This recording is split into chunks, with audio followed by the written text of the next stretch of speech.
just run through on how to set up the sim. So Yeah. So, so I asked Steve if I could kind of show you guys how the set's up and stuff. It is kind of unique the way it sets up. It's not 100% operational right now, so you kind of have to go through like a procedure to get it to work right. But once you got it up and going, it's fine. But the other thing is that I want you guys to understand how to use this, and if you choose to use it or to not use it, I don't want that to be predicated on you just not knowing how to use it or be intimidated by it or anything. This is a resource for everyone. It's not exclusive to player development or me or anybody else. I guess it's exclusive to people who are authorized to teach, for those of you in the room that are not. But once you reach, that level, it is certainly available to you. Obviously, it's sunny and 75 in here every day, no matter what time it is or where we are in the year. That's very attractive to a lot of people, who want to keep their game up and going. Here in North Carolina or this part of the country, it's kind of like a 10.5 month, 11-month playing season. Sometimes we play year round, just depending. So people are keeping it sharp, throughout.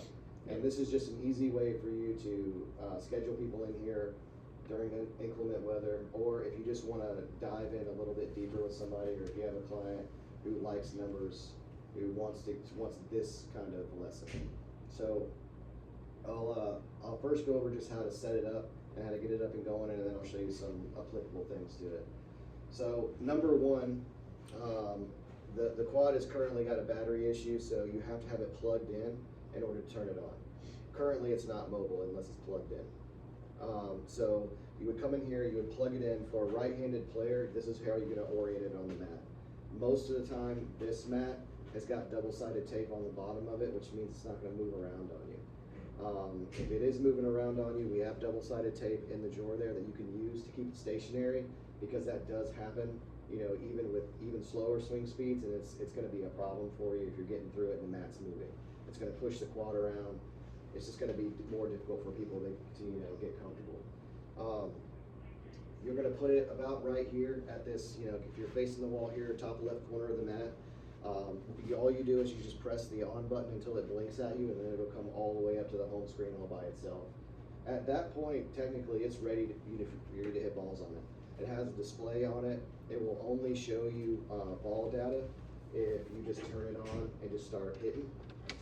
But it will display on here for you, so you don't necessarily need your phone or an iPad or anything like that if you just want to work with this guy real quick. Tyler's done that plenty of times where he's come down here, just turn it on, just use the screen, and finished out a lesson, the last 15-20 minutes of it in here.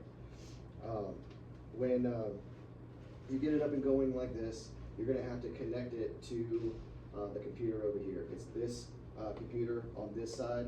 This is our Dell desktop. This one over here belongs to the golf team. Everything that we have installed on that is for us and all of that. There's not a whole lot installed on there. We do have some stuff installed on this one, even though it's the golf team, but Press just kind of comes in and sometimes he doesn't pay attention, he just does what he wants. We all deal with that, but a little bit of that is what it is. If you want to use this one and you're using the projector, which Austin, can you show them the remote for the projector? It's the only white remote in the drawer. It's always in the drawer there, and the red button is what you turn it on and off with. You point it up there, and you press it till it comes on. yeah, you usually have to press it at least twice. Yeah. I mean, there are. Same with turning it off. Correct. Yeah. Now, after I explain how to bring this up and going, I'd encourage you to come in here and do it a couple times yourself, because every once in a while there's a wrench that gets thrown into it, and you got to be able to troubleshoot. So sometimes the golf team will come in here, especially if we've had a couple rainy days, they'll come in here and hit TrackMan, and TrackMan software is not uploaded on our monitor, it's uploaded on theirs. So in that case, they would have switched the HDMIs to that screen. So if you come in here and you're trying to turn the screen on and you're here and it's not working, that's likely what it is. But stuff like that, like those small troubleshooting things, you want to set this up on your own a couple of times just to make sure like you're not in front of someone when that happens. You don't want to scramble in front of somebody. It's just very unbecoming. So let's say you've got to this point, you set it up, you turn it on, you turn the computer on, it's projecting, it's doing everything it's supposed to do. the first thing that you need to do is you gotta go up here and you have to connect to the NCSU guest. So what this does is, I guess, you know, like the quad's gonna connect on its own, but I think it has to touch the internet, an external internet first, just to get a source of some kind, or It has to validate the license. Validate the license, that's what I was looking for. And that's what you're doing there, is, And then the quad automatically connects when you do it? so, it will say that on your. I've never done this. Well, usually, I think that is connected to Ethernet, but the Ethernet internet connection, right, is not always, Again, like, yeah.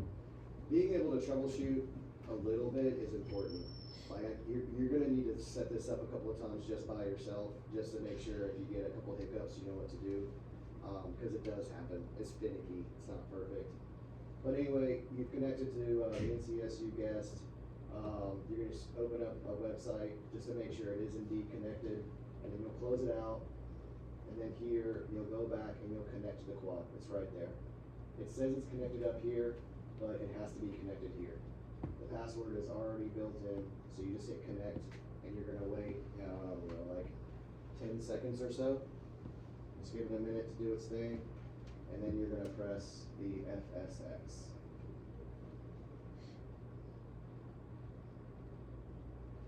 I'm gonna bring up this screen right here, it takes just a moment to load.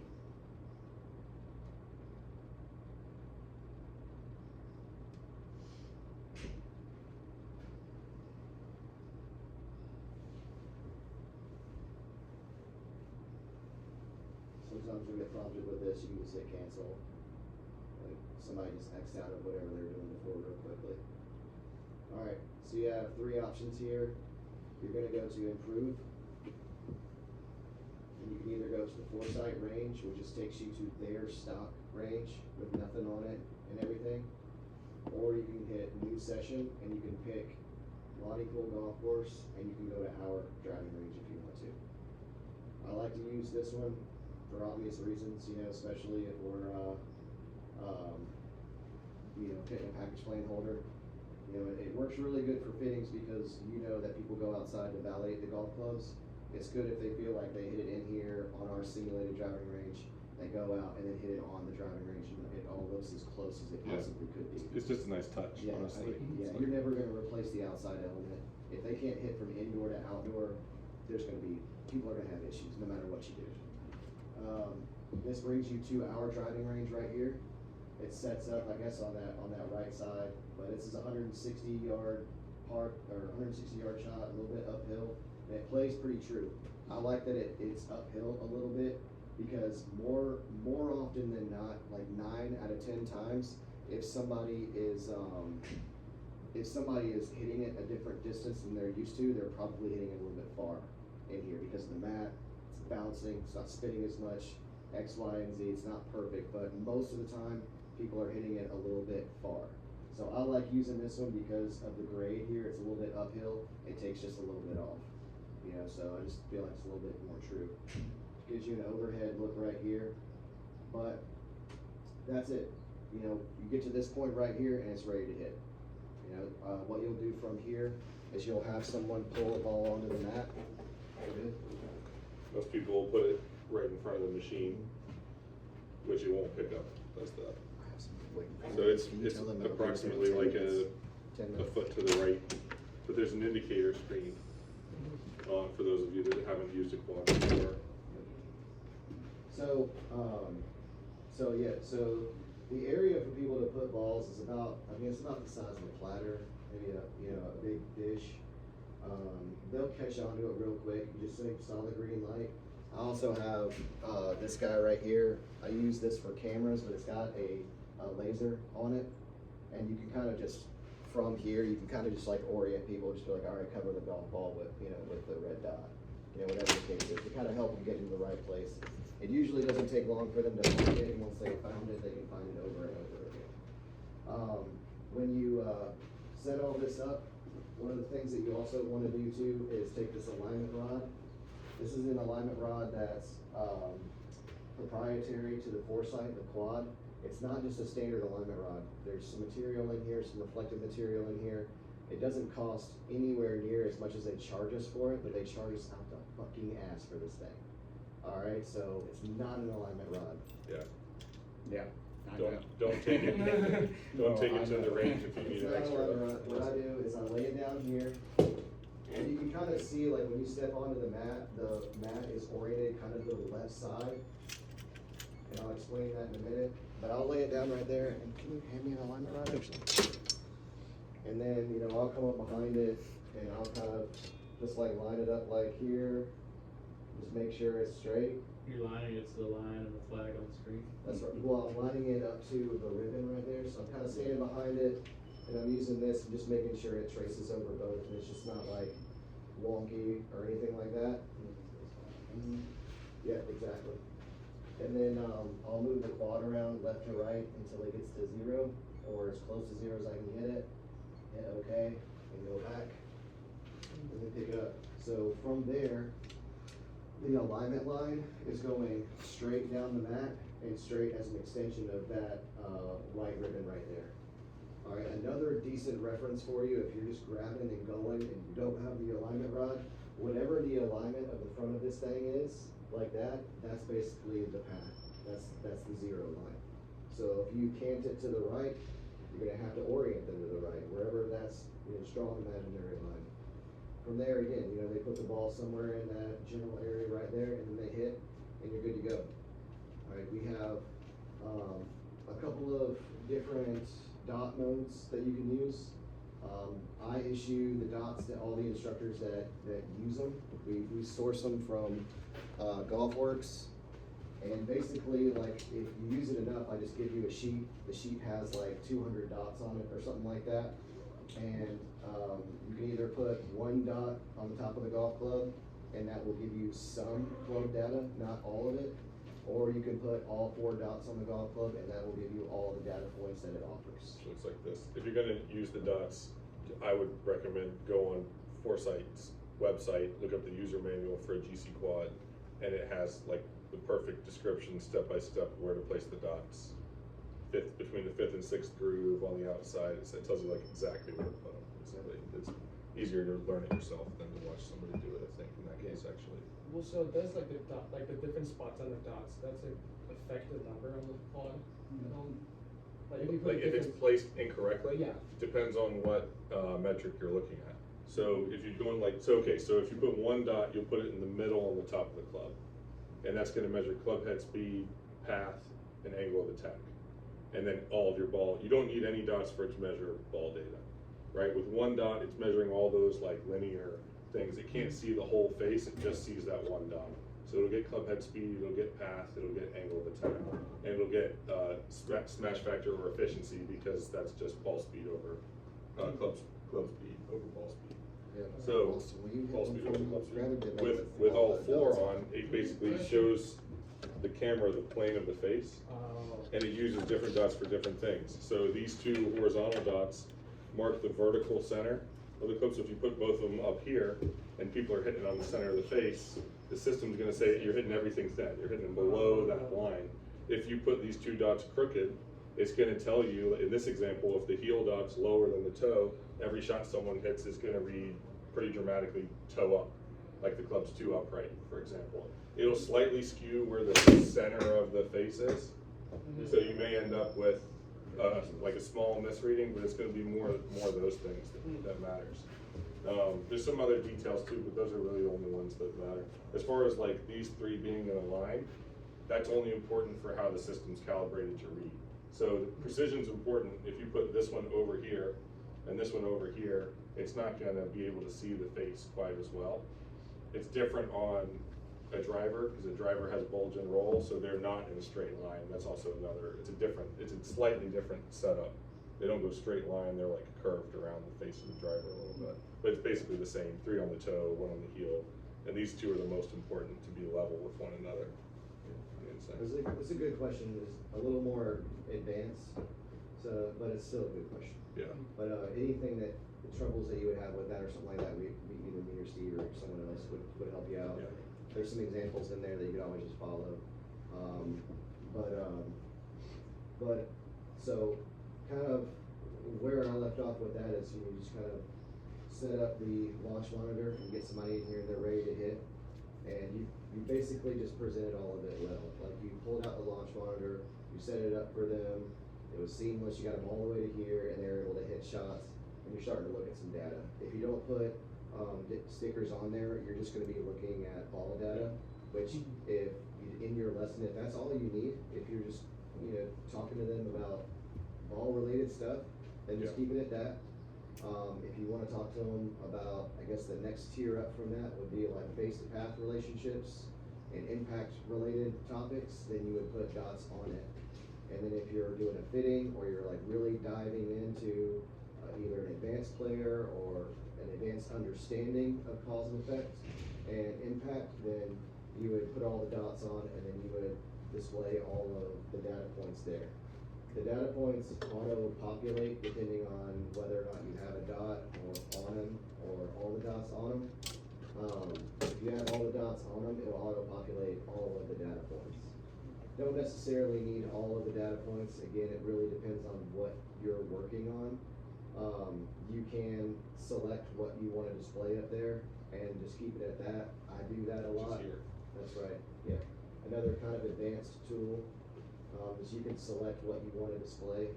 Because, I mean, these screens, pop up kind of quickly, and this looks very confusing to a lot of people, very quickly. It's, the default is typically organized for everything in this left column is ball data. So this is everything the ball is doing, ball speed, carry distance, total distance, how far off the center line it is, right? You guys can get that. Everything in the right column is typically club data. If someone comes in and reorganizes it, that won't be the case, right? But the default is, you've got everything the club is doing plus efficiency, which is ball speed over club speed. And then you've got everything that the club has, angle of attack path, face to path, dynamic line goal. And then this is vertical impact. So Austin hit this thin and a tiny bit on the toe, 3 millimeters towards the toe, basically. Right, was that a 7-iron? Yeah, it was a Yeah, little this one like is only one. Oh, no, a shot. that picture that pops up is like the club and shows you exactly where you hit it. Yep. How do you make that stay up a little bit longer? So, It goes away so fast. yeah, so it'll show up after they hit it, and at any point in time while it's displayed, if you click on any of the graphs, it'll blow it up, and then if you click it again, it'll blow it back down, and then it'll stay on that screen until you X out of it. To get back to it after it's already passed, is you're gonna hit this button right here with all these like side view shots, right there, and then it'll be up here and it'll show you like, you wanna look at overhead ball data, do you wanna look at club data, which is what Billy's asking about. You have a couple options on this screen too. You have the last shot that they hit and description of that one specifically, Yeah. or you have an average. That's actually, sorry to cut you off, this is super important because if you don't know that exists and you've got it selected on average and you're like, why does it say his path is still 8 degrees in to out? Like he clearly swung left, right? And you're looking at it, check that. Is it on average or is it on the last shot? Yeah. Sorry. No, it's fine. Just more stuff where you would want to set this up once or twice yourself, hit some balls on it, and just make sure you can navigate it. Yeah. It's not overly difficult. You just have to do it a couple of times. But it does suck when you're standing here looking at this thing and like you don't know why something's going on. Like Yeah. even that still happens to me sometimes, and it's a terrible feeling when somebody's paying you for your time and you do that shit. Then you can go to the table here, and it will display. It always separates the two categories, ball data and club data. It's always going to separate those, and they do it here as well. So the first column will be ball data. This will give you your averages, and then underneath the averages, it'll give you the deviation of the average. If you don't have a deviation line or an average line here, because you only hit one shot, but generally you want the deviation to be as close to 0 as possible. For whatever you're working on, whatever you're trying to do, it's as close to 0 as possible because 0 is consistency. It happens every time. And then obviously you want the average to be an optimal number. Same with club stuff. It'll be the exact same thing. One of the things that, let's see, what's it show here? One of the things that you see on this one a lot, which I don't know if they do spin axis on. You can. You can. All right, you can add it on here. But one of the things Usually is they default to side spin. okay. One of the things is spin axis here. This is one of the things that I like to teach with a lot. This is a really useful one. and that's just displayed when you go through this right here. You also have face to target measurements and stuff like that too. Face to target is something that I pretty much exclusively use with putting. You can use it with clubs, but I think face to path is complicated enough for most people, and I would keep it at that. Yeah. You know, like the farther the target is away, the harder it is to face the target. You know, so like that kind of jump. There are other things that you can do after this. You can send someone a report of all the shots that they hit, and you can, you know, you export those, and I can show whoever's interested in that how to do that. But that's kind of as far as, you know, I take it with showing you guys how to bring this thing up, what it's used for, generally how to use it, because that's really all you need to know with this guy. It doesn't have to be complicated. Bringing a client in here, using this, showing them that, sending them the email. If you choose to use the cameras, which if you want to use the camera systems, get with me individually because they're mine personally. Like I paid a couple $1,000s for them, so obviously it's a little bit more sensitive piece of equipment because it's not easily replaceable. But it is still, I'm making it available for you guys. You guys can still use it. I have a program up here for face on and down the line. You do have to set up some of the lights and stuff to make it look like real good. But I mean, guys, if you present it well, I mean, it's exactly like walking into a fucking nice stadium.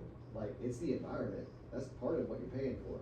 And then the quality of the information that you're getting, and then how well you disseminate that information back to that person.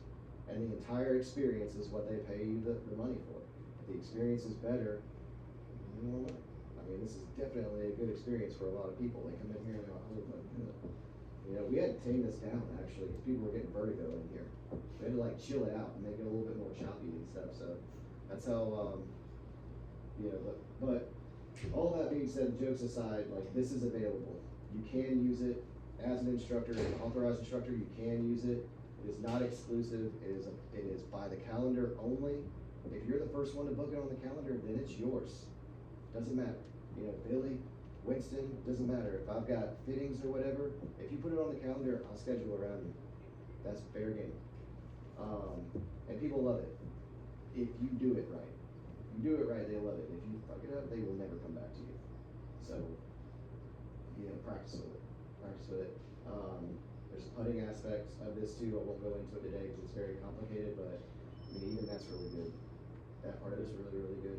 We did the putter fittings in here as well. The floor in here is actually pretty flat. Yeah. And pretty fast. You know, like over right there, like that's where I kind of do the putting analysis right there. It's pretty damn flat right there. And it's pretty quick too. And the lines are straight. Like the red lines and the, you know, perpendicular lines, they're good. But yeah, that's as much instructor time that I want to take, unless anybody's got any questions for me. Generally, just it's here. Use it if you want to. If you don't use it, the only reason that you don't use it is because you choose not to, not because you don't know how to use it. That's what's important to me. Yeah, The cameras, are they in addition to this? Can you use both of them together, or is that something Yeah. separate? No, you use them together. The cameras are not integrated into this software. You have to open, Daniel has another software on the other PC. Gotcha. Yep. But you can pull data from that and combine it with this? Yep. I imagine. Yeah, so there's a program on here where you can build a folder for a specific person, and you can record and store videos in there. And you know, you have a remote button here. You just press a button and it starts recording. You press another button, it stops recording. It auto replays it back. You can do a side-by-side screen where a person from this person's swung January 2nd, 2024 in this frame, and then it's October 10th, 2024 in this frame. And you can go frame by frame, match them up, and show them where they were then, where they are now. You can draw lines on it. I mean, it's high speed. It looks good. You can email in that video through Google. You can do a voiceover in that email too. That's cool. I don't ever go that far because I hate teaching anyway. But Chase does that, and we have the ability to do it. And I won't stop you from learning how to do it. I won't teach you how to do it just because I don't use it doesn't mean you can't. But yeah, it's it's pretty slick. But setting all that up is advanced. There's a lot that goes into that. Setting up a camera on the body, especially down the line, is something most instructors need to fucking lesson to begin with. Like people screw that up all the time. Talking about camera, the angles. Yeah, like most people, if they send me a down the line video, it's useless. Right. Yeah, it's like they're holding it here and they're swinging over there. So Just like a big basic thing, just talk about like if you have a student and you're getting into video and they've got videos and stuff and you encourage them to send you videos, like take an extra 2 minutes and just explain to them the lens needs to be square, it should be in line with your hands, like whatever angle you prefer, teach it to them, and they'll probably still get it wrong, but at least they'll have an idea about where it's supposed to be. Even like setting up a phone on the ground, like pointed up, has a huge impact on what swing plane looks like, even if it's like down the line. Because it's so low, it changes everything about how the swing looks. that might be a good item to put in an instruction meeting later. It's a block of time to show you guys like how to teach somebody how to set up a camera Yeah, correctly. and honestly, the difference is like someone sends you a video and it's clear that the camera was more behind them or on the ground or something like that. How to interpret what the swing like actually is. Because okay, I know the camera's down there, so it's gonna look like it's steeper than it actually is. So I can think about that if I'm doing an analysis back. Yeah. Because people are sending swing videos like I it's so just easy. tell them it's wrong and send me another one. Right, I can't tell with that Yeah. angle. If that's the case, like, Yeah. I mean, that just be, if you can't tell because of the angle, then say it, Well, it looks like this, but I can't tell. Get a better video and send it to me. But the good thing in here is that the cameras are always in the same place. You don't have to worry about that. Yeah. But I've got to step out for just a second. But the last thing I'll say about the cameras and stuff is that that's something that if you don't understand, ask somebody. Like, don't be embarrassed. Ask somebody, and they'll tell you. Because I'll tell you, for me, I didn't really start learning like how to be somewhat knowledgeable about the golf swing and how to teach it and how to make it malleable, how to make the information that I know and where they need to be, how to transmit it to a human being and not just put them in a cookie cutter type. I didn't really grasp that until I started seeing golf swings at the same angle every single time. Because when they're at different angles and I didn't know that they were at different angles, I was always looking for some kind of like continuity or pattern or like, okay, wait, there has to be some kind of universal position here. And I could never find it because I was always looking at this angle or that angle or from low to up, and like, it was always different and I had no idea. It wasn't until like the camera was in the same place every single time with different people where I was like, okay, I've seen that before, let's get this over here. And then we get it over there and I'm like, all right, predictable result by getting it over there. And internally, I'm like having a little party because I'm like, we're working. Like, yeah, whatever, but anyway, yeah, just an anecdote there. Yeah, appreciate the time on that, and Yeah. what we've done right now is, you know how to set this up, so where I would go from here, for the people that don't feel comfortable using it and have permission, is spend time for yourself. When you get off the shift or before shift, just set it up, make sure you can run through it on your own, and just start hitting balls and disseminating the data for yourself. Okay, this is what this means, I keep cutting it, and I see that the face is open to the path, and this is, alright, let me square this up, whatever it is, and just start to like, kind of trial and error on yourself, that way, right now I booked a lesson, the guy wants to come down here, I feel pretty confident in some of these basic numbers, and the thing is, if you're consistent, and you're down here working on your own game, and just learning for yourself as you go through here, Daniel, Austin, Steve, myself will be around, and if you got questions, and like, especially with Daniel, it's like, hey, like, been using this well, I like it, I wanna kinda see how the cameras work. Daniel's seen you down here, he knows you're kinda serious about getting to learn this more. Alright, let me show you how, you got a good understanding of what this is, now let's dive into how we can continue to grow. And we'll continue that in our, instructor meetings too. I think the next meeting, Yeah, I coming think in the we should winter come time, down here. they'll all be in here pretty Yeah, much. let's all be down in here, and then let Winston hit some balls one day, and then we'll let Billy lit. And we just all talk about each other's golf games and like how each of us can improve and why these numbers are changing each specific person. Opposite And- handed only, Winston. I'll get here, we'll record one of my swings, and Yeah. I'll let you guys just beat me to death. Yeah, I mean, I think we do that for all. We're gonna keep this going. Right now, as you can see. But I'll be right back. But again, lastly, Just don't be intimidated by it. Please use it. The more we use it, the more reason that, you know, the university, or it may be more convincing for us to improve some of these things. And the more we improve it, and the better experience they get, the more we're gonna charge for it. But, you know, if only like 1 or 2 people out of 10 are using it, from a business standpoint, it doesn't really make sense to like continue to fluff it up. But if everybody's involved, everybody cares about it and has a passion for it, and this is how we really disseminate very accurate swing data, and that's our reputation. Like, all right, now we have a Putting more money a on reason. facility fees. There you go. Yeah, I mean, it doesn't pay for itself. All right, I'll be right back. Thank you. Thank you. Yeah, thanks. Does anybody have questions about set? There's like a couple of things, important things that everybody probably already knows that I think Daniel would want to make sure gets done, is like storage and putting it away, right? Like this power cable should always be, everything should always be in this bag. Do you keep the alignment stick in here? Yeah. Too? That's what I was Yeah, gonna and say. the side. So there's a little side zipper pocket, Yeah. it's in there. Daniel was adamant So if you about come, that, yeah, so if you come down to use it, you'll find be where everything careful. is. Make sure it goes back in the bags. Kindergarten will put it back the way you found it, and it goes in the closet in the club room. You will need a Uh, master key. Yeah, you'll do the master key to get it, et cetera, et cetera. Everyone knows how to handle the master key. Front pocket for the charger.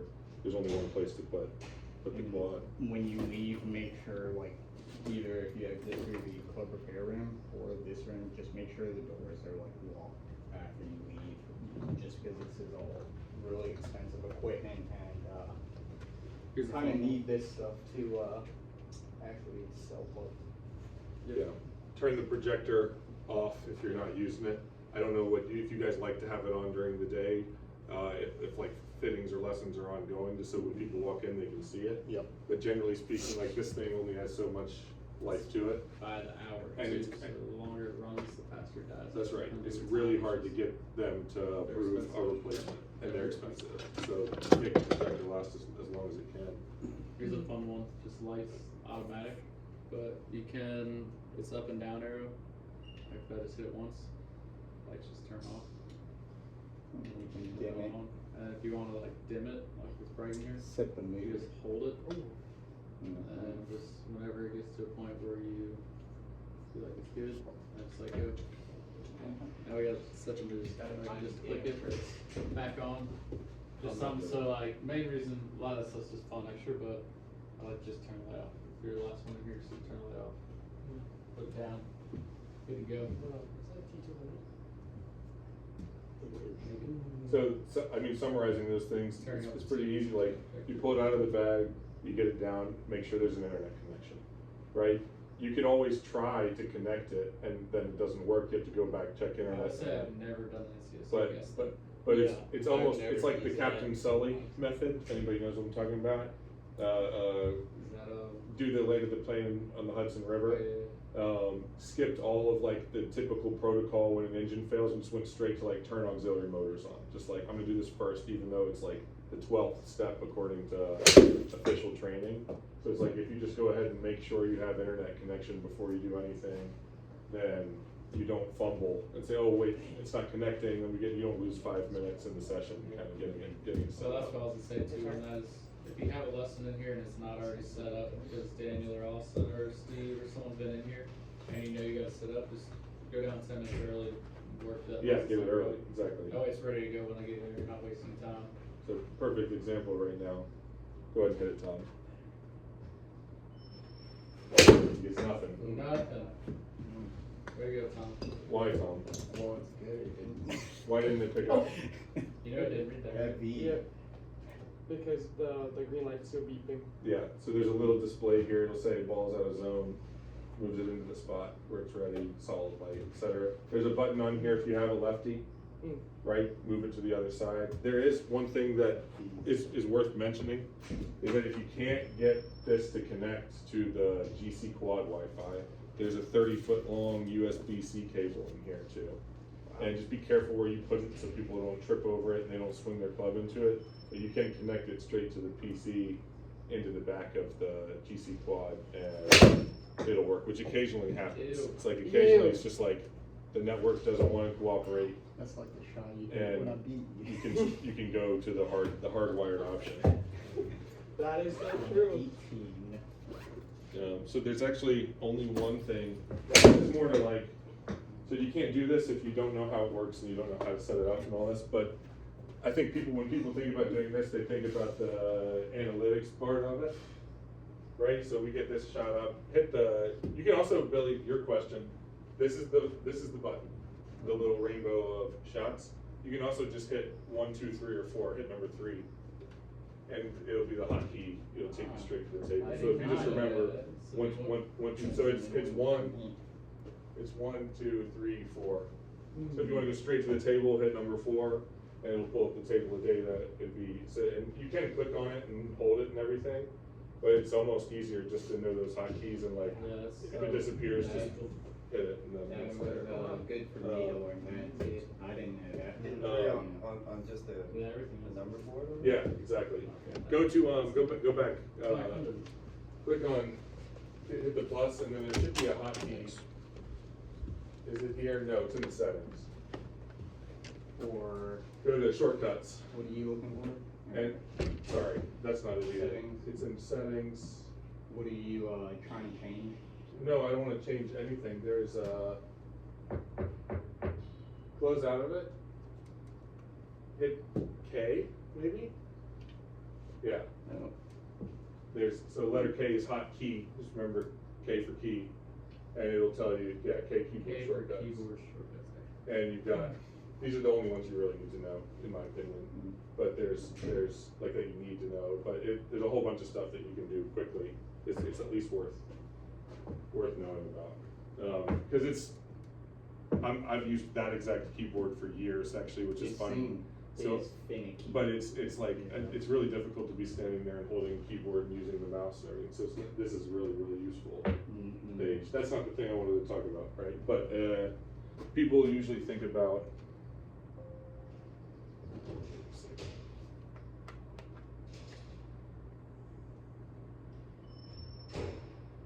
Yeah, bro.